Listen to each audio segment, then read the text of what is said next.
I spent a while trying to figure out how SpeedTree uses atlases exactly. It was kind of weird of a workflow, but once I figured it out, it made sense, so I figured I might as well share it.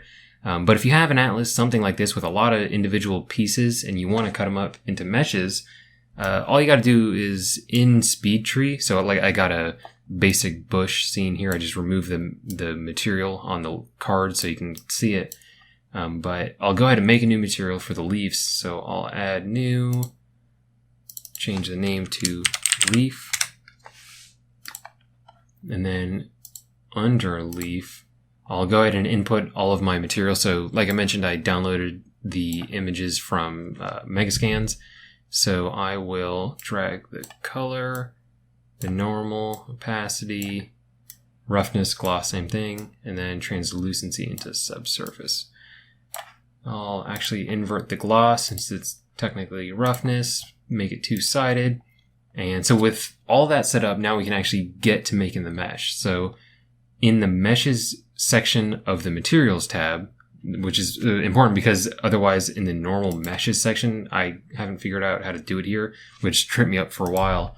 But under here, if you click edit, you can actually choose where to put these points and like set the lots for it.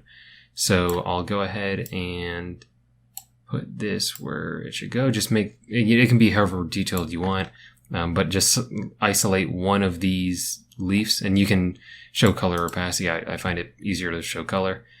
I'll move this base towards the bottom and set to the high lod. So this will essentially save it if I click on this right arrow and it just puts it there. So that is good to go.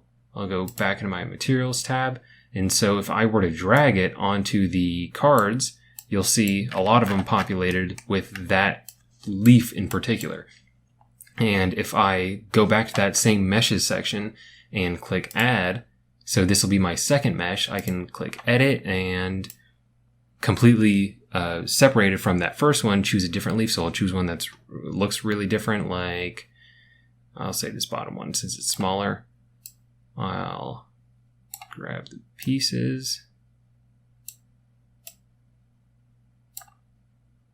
set it to the high lod, and go back into materials, drag that onto it, and you'll see a bunch of other ones populated with that.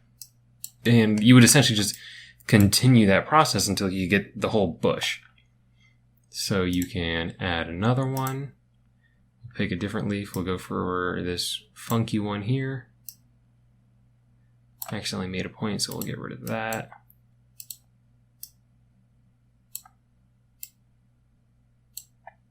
Move the base, set it to the high, go back into materials and drag and drop.